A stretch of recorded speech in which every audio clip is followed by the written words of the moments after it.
पहले हम लोगों ने कुछ डेरिवेशंस देखे थे एसएचएम का, मतलब differential equation of linear SHM देखा था।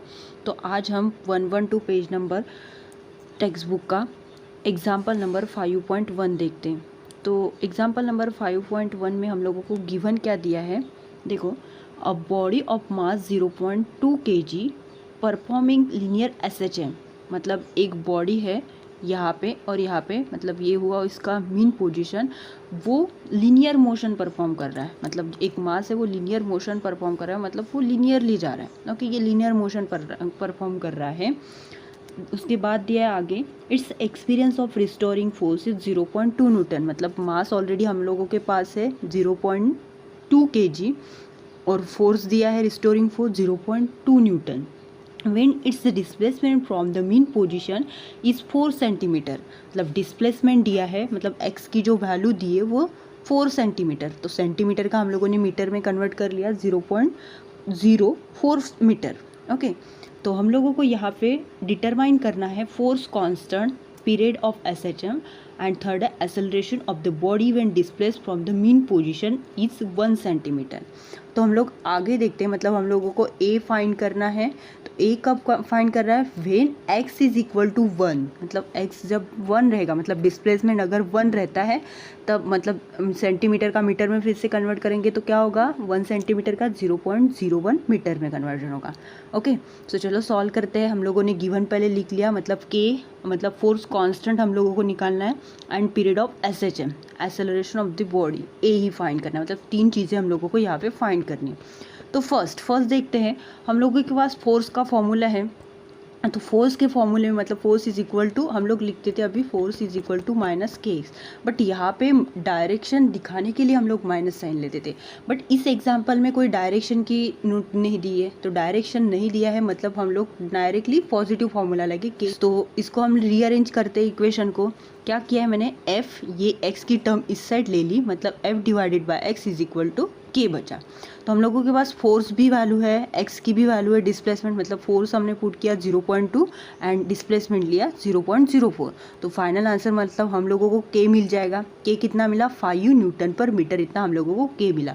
तो हम लोगों ने पहले के हमारे इक्वेशन में के ही फाइंड करना था, मतलब जो फोर्स कांस्टेंट था वो हम लोगों को निकालना था, तो के की वैल्यू अभी निकाल ली। सेकेंड, हम लोगों को पीरियड ऑफ एसएचएम दिया है। पीरियड ऑफ एसएचएम मतलब W इज इक्वल टू, हम लोगों को पता है W की वैल्यू क्या है, W is equal to 2π/t। Okay, तो 2π/t मतलब T इज इक्वल टू, हम लोग इसको कन्वर्ट कर सकते हैं, ये रीअरेंज किया क्योंकि हम लोगों को पीरियड ऑफ टाइम एसएचएम निकालना है, T की वैल्यू हम लोगों को फाइंड करनी है, इसलिए हम लोगों के पास ये W वाला इक्वेशन था और TV की वैल्यू हम लोग निकाल सकते थे। तो मैंने T इस साइड लिया इज इक्वल टू 2 और ये W ये T की जगह पे चला गया। तो हम लोगों को पता है W is equal to √k/m, तो इस W के जगह पे √k/m, मतलब K की भी वैल्यू है हमारे पास और M की भी, मास दिया है 0.2 एंड 5 है, K की वैल्यू दी है, अभी हम लोगों ने फाइंड की है ये वाली वैल्यू। ओके, सो T फाइंड करेंगे तो T का आंसर हम लोगों को मिल जाएगा 0.4 सेकेंड, मतलब जो पीरियड है, पीरियड ऑफ एसएचएम है हमारा 0.4 सेकेंड। अभी नेक्स्ट देखते हैं एक्सेलरेशन ऑफ वन बॉडी, मतलब देखो यहाँ पे एक पर्टिकुलर ये मीन पोजीशन है, यहाँ पे कुछ उसकी एक्सट्रीम पोजीशन है, ये पॉजिटिव एक्सट्रीम हुआ, इस साइड जो होता है वो निगेटिव एक्सट्रीम पोजीशन। अगर पार्टिकल अभी मीन पोजीशन है, मतलब उसकी एक्स की वैल्यू क्या रहेगी, 0 रहेगी, ये उसकी यहाँ पे क्या रहेगी, मिनिमम वैल्यू रहेगी। ओके, एक्स के कंडीशन में, मतलब यहाँ पे उसकी वेलोसिटी जो है वो मैक्सिमम रहेगी और एक्सट्रीम पोजीशन में पॉजिटिव नेगेटिव पर मिनिमम रहेगी। तो अभी डिस्प्लेसमेंट फ्रॉम मीन पोजीशन, मतलब 1 सेंटीमीटर अगर वो डिस्प्लेसमेंट करता है, मतलब सपोज कंसिडर करो यहाँ तक कोई पार्टिकल आता है मीन पोजीशन पे पहुँचने का, तो 1 सेंटीमीटर अगर डिस्प्लेसमेंट करता है तब एक्सेलरेशन क्या रहेगा। तो एक्सेलरेशन का ऑलरेडी हमारे पास फॉर्मूला है, तो क्या है, a is equal to minus ω²x। तो अभी रीअरेंज करते, ओमेगा की तो वैल्यू हम लोगों को पता है, ओमेगा क्या है अभी देखा था, √k/m था, तो हम लोग इसका अंडर रूट निकाल लेंगे, तो ये क्या होगा, मतलब -k/m, ये हमने ओमेगा की वैल्यू लिख ली। x जैसे वैसे अभी वैल्यूज पुट करते, k की वैल्यू है 5 हम लोगों ने अभी प्रूव की है, m की वैल्यू मास ऑलरेडी दिया है 0.2 kg और इंटू x की भी वैल्यू, तो सब वैल्यूज पुट करके हम लोग a निकालेंगे, मतलब एक्सेलरेशन निकलता है 0.25 मीटर पर सेकेंड, माइनस में आता है वो आंसर, क्योंकि माइनस टर्म दिए फॉर्मूले में माइनस है इसलिए। ओके, सो अभी टेक्स्ट बुक का 30 पेज नंबर पर एक्सरसाइज का क्वेश्चन नंबर 9, एक्सरसाइज का एग्जाम्पल नंबर 9 हम देखते हैं।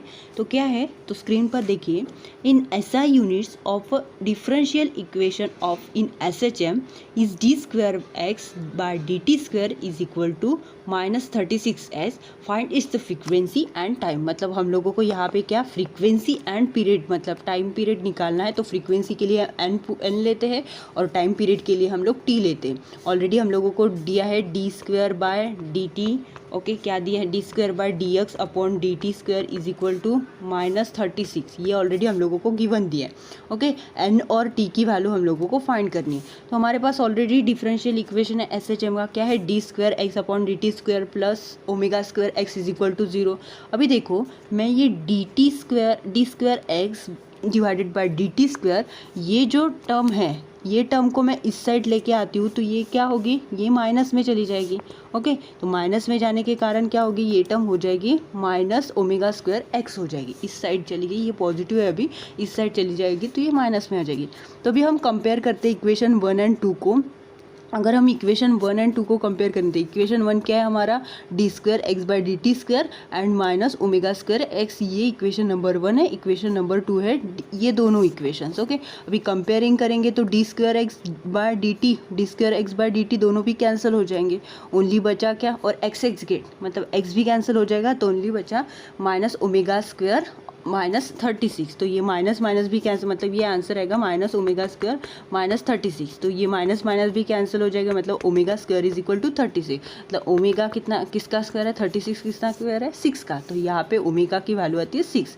अभी हम लोगों को टाइम निकालना है। टाइम निकालने के लिए हम लोगों के पास ओमेगा की वैल्यू है 2π/t, हम लोगों को करेंगे 2π/6, मतलब ये 6 ओमेगा की वैल्यू लिखी है हम लोगों ने सिर्फ। ओके, तो ये t हम लोग फाइंड करते हैं, t is equal to 1.05 second, मतलब ये हम लोगों को t भी मिल गया। अभी फ्रीक्वेंसी मतलब क्या होता है, मतलब 1 सेकेंड में वो कितना अपना कंप्लीट करता है जो स्टेज है। जैसे कि यहाँ पे कोई स्ट्रिंग है तो 1 सेकेंड में वो कितना, जैसे कि यहाँ पे अभी जैसे मैंने उसको स्ट्रेच किया तो ये यहाँ तक है, तो 1 सेकेंड में वो कितना ऐसे चम करता है। ओके, तो उसी को ही हम बोलेंगे फ्रीक्वेंसी। तो फ्रीक्वेंसी का फॉर्मूला है n is equal to 1/t। तो n is equal to t की फॉर्मूला अभी t की वैल्यू अभी निकाली 1.05, उसको पुट करेंगे और फ्रीक्वेंसी हम लोगों को मिल जाएगी 0.955 हर्ट्ज, इतनी हर्ट्ज उसका यूनिट है। सो हमारे चैप्टर का अभी नेक्स्ट टॉपिक देखते हैं, acceleration a, velocity v and displacement x of SHM निकालेंगे। तो देखो, अभी एक्सेलरेशन ड्यू टू मतलब एक्सेलरेशन वेलोसिटी डिस्प्लेसमेंट निकालने के पहले मैं कुछ आप लोगों को एक्सप्लेन करती हूँ। यहाँ पे ये एक स्प्रिंग ली है मैंने, ये नॉर्मल इसका मास यहाँ पे है। अगर मैं स्ट्रेच करती हूँ तो ये पॉजिटिव एक्सट्रीम पर आ जाएगी, निगेटिव एक्सट्रीम पर कब आएगी, जब ये इस साइड जाएगी, मतलब ये कॉम्प्रेस होगी तब उसका निगेटिव इक्वेशन होगा। तो हमारे पॉइंट की ओर बढ़ते हैं। The expression for the acceleration, velocity and displacement of a particle performing by SHM by solving the differential equation of SHM. So force का फॉर्मूला है force is equal to -kx, ये हम लोगों ने पहले ही प्रूव किया था। तो न्यूटन का सेकेंड लॉ क्या है, force is equal to mass into acceleration। तो ma को हम इधर लेके आते हैं तो force की वैल्यू जो है ऑलरेडी हमारे पास है, तो force is equal to -kx हम लोगों ने वहाँ पे पुट किया। ओके, तो force is equal to -kx put करने के बाद acceleration हम लोगों को फाइंड करना है। तो acceleration हम ऐसे निकाल सकते हैं, मतलब ये जो मास है वो k के डिवाइड में चला जाएगा, -k/m x। तो हम लोगों को पता है k/m मतलब क्या होता है, ओमेगा होता है, ओमेगा स्क्वायर। ओके, तो यहाँ पे ओमेगा स्क्वायर चाहिए, a is equal to minus omega square x, ये हमारा फाइनल आंसर, मतलब this is the equation of acceleration. Okay, acceleration का इक्वेशन हम लोगों ने फाइंड कर लिया। अभी हम लोगों को पता है एक्सेलरेशन इज इक्वल टू क्या है, change in velocity upon change in time होता है। तो एक्सेलरेशन की जगह पे, मतलब ये इक्वेशन नंबर 1 पे, मतलब जो एक्सेलरेशन की वैल्यू निकाली है a is equal to -kx/ω, इस जगह पे a की जगह पे मैं ये वैल्यू पुट करती हूँ। ओके, तो ये इक्वेशन नंबर 1 पे मतलब a dv/dt is equal to minus omega square x, यहाँ पे ओमेगा स्क्वायर चाहिए। Okay, omega square x. तो इस इक्वेशन को मैंने क्या किया, dv/dt को dx से मतलब मल्टीप्लाई किया। मल्टीप्लाई करने के बाद मैं ऐसा लिख सकती हूँ, मतलब ये dv/dt इंटू dx/dt, dt के टर्म से लिखा, is equal to minus omega square x. अभी हम लोगों को पता है कि dx/dt मतलब change in displacement upon time क्या होता है, वेलोसिटी होती है। तो वेलोसिटी हम लोग यहाँ पे लिखेंगे dv/dt जैसे वैसे minus omega square x. Okay, तो ये टर्म देखो, ये dt वाली टर्म जो है वो निकाल लेंगे, मतलब v dv is equal to minus omega square x dx। अभी इंटीग्रेट करते हैं, दोनों भी साइड हम लोग इंटीग्रेट करते हैं, तो इंटीग्रेट करेंगे तो क्या होगा, integration of v dv is equal to integration, ये टर्म कांस्टेंट है। ओके, ये ओमेगा स्क्वायर टर्म जो है वो कांस्टेंट है, तो कांस्टेंट हम बाहर निकालेंगे, इंटीग्रेशन में ओनली आएगा x dx। तो x dx का इंटीग्रेशन क्या होता है, एक्स स्क्वायर बाय 2, और डी वी का इंटीग्रेशन क्या होता है, वी स्क्वायर बाय 2, और कांस्टेंट हम लिखेंगे c। तो c को हम लोग क्या बोलते हैं, कांस्टेंट ऑफ इंटीग्रेशन बोलो। ओके, c को हम लोग इंटीग्रेशन ऑफ कांस्टेंट। तो अभी ये कंप्लीट वेलोसिटी का इक्वेशन निकालने के लिए हम लोग c यूज एक्सट्रीम कंडीशन, मतलब v is equal to 0 and x is equal to e a put करते हैं। ये जो हमारे पास इक्वेशन नंबर 1 है, इक्वेशन 1 में हम लोग क्या करेंगे, v के जगह पे 0 पुट करेंगे और x के जगह पे a पुट करेंगे। तो पुट इन इक्वेशन नंबर 1, तो ये टर्म तो पूरी 0 हो जाएगी, मतलब ये क्या बचा, माइनस ओमेगा स्क्वायर, ये a बचेगा, मतलब x की जगह पे a पुट करना है, a square by 2 and only c। तो हम लोग ऐसे लिख सकते हैं omega square a square divided by 2 is equal to c। So put in equation number 1, मतलब c की वैल्यू जो है वो इक्वेशन नंबर 1 में पुट करते हैं, तो 2 गेट कैंसर, तो ये क्या होगा, v square is equal to minus omega square x plus omega square a square. तो v इज इक्वल टू, मतलब ओमेगा हम लोगों ने कॉमन निकाला, कॉमन निकालने के बाद ब्रैकेट में बचा a square minus x square. तो हम लोग ऐसे लिख सकते हैं कि plus minus omega under root of a square x square, मतलब this is the equation of velocity. So velocity का भी इक्वेशन मिल गया। तो ये फॉर्मूला क्या है वेलोसिटी का, v is equal to plus minus omega under root of a square minus x square.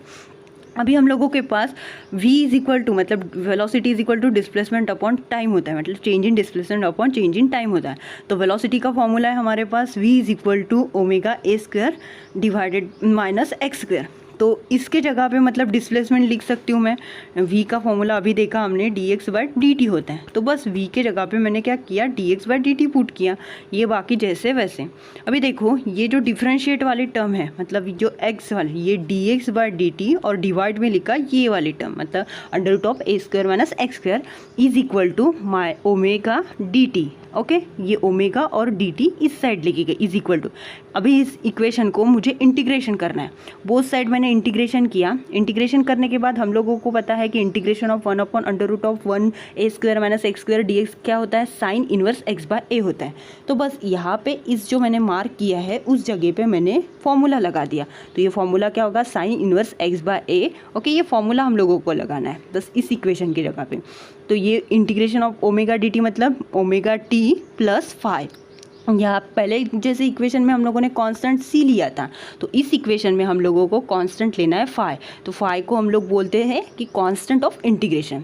अभी देखो ये x बाय a जो है वो मैंने क्या किया, x बाय a जैसे वैसे रख दिया, और इज मतलब वो साइन जो था वो मैं इस साइड लेके आई। ओके, तो साइन अगर मैं इस साइड लेके आई तो ब्रैकेट में क्या है, omega t plus five. Okay, समझ गया, ये x डिवाइडेड बाय a और साइन को मैं इस साइड लेके आई, ओमेगा t प्लस फाइव बचा। मतलब हम लोगों को डिस्प्लेसमेंट निकालना है, तो डिस्प्लेसमेंट क्या है, x is equal to a sine omega t plus five. तो ये मोस्ट इंपॉर्टेंट इक्वेशन है, इसको हम जनरल इक्वेशन भी बोल सकते हैं SHM का। तो ये इसी इक्वेशन के बेसिस पर हम लोगों को एग्जाम में न्यूमेरिकल्स भी पूछते हैं। ओके, सो उसके बेसिस पर हम लोगों ने अभी तक क्या देखा, एक्सेलरेशन देखा, डिस्प्लेसमेंट भी देखा एंड वेलोसिटी की भी वैल्यूज फाइंड कर दी। अभी हम लोगों को केस 1 एंड केस 2 देखना है उसमें से। तो केस 1 मतलब क्या है, case 1 initially mass at the mean position.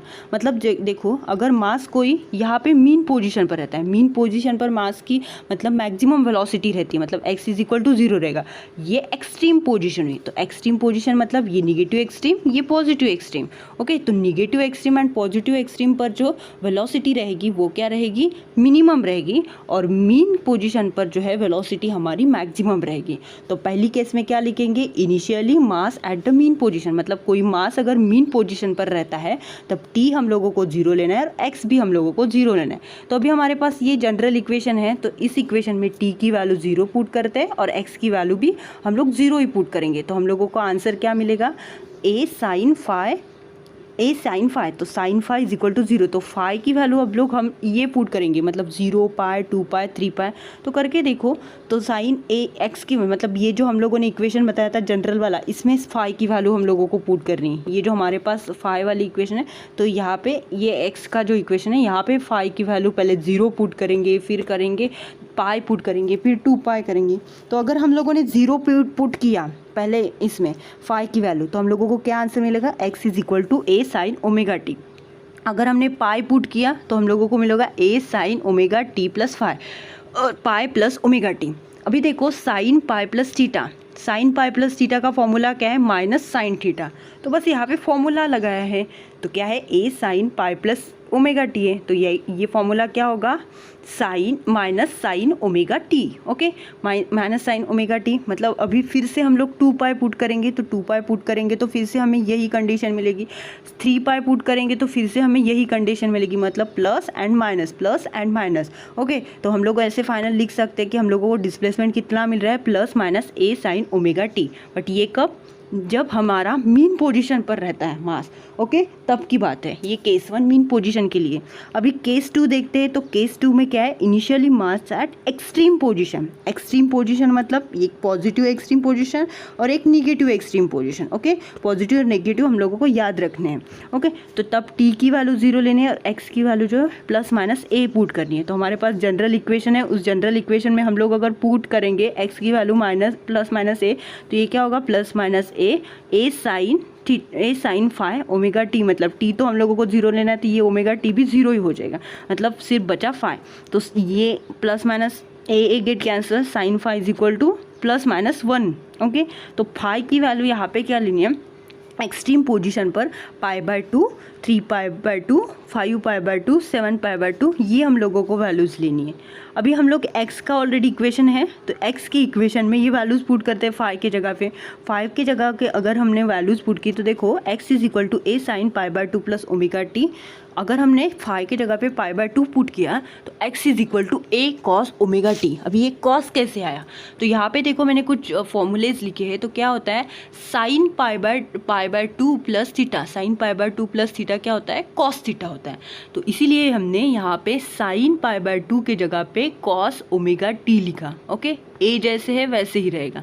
अगर हम 3 पाई बाय 2 पुट करते हैं तो माइनस में मिलेगा, फिर से 5 पाई बाय 2 करेंगे तो ये प्लस में मिलेगा, फिर से 7 पाई बाय 2 करेंगे तो ये फिर से माइनस में मिलेगा, मतलब plus and minus A cos omega T. हम लोग डायरेक्ट ये फॉर्मूला लिख सकते हैं। ओके, सो केस 2 जो है वो एक्सट्रीम कंडीशन के लिए है, और जो केस 1 है वो मीन पोजीशन के लिए। जब हमारा मास अगर मीन पोजीशन मतलब यहाँ रहता है, तब ये हम लोगों को टी एंड एक्स 0 लेने हैं, 0 ही रहेंगे। अगर अदरवाइज हमारा एक्सट्रीम पोजीशन पर रहता है, मतलब negative and positive extreme position पर, तब हमें t is equal to 0 put करना है और x is equal to plus minus a put करना है। ये आप लोगों को याद रखने, बिकॉज इसके ऊपर हम लोग नेक्स्ट लेक्चर में इसके ऊपर न्यूमेरिकल्स देखेंगे। So thanks for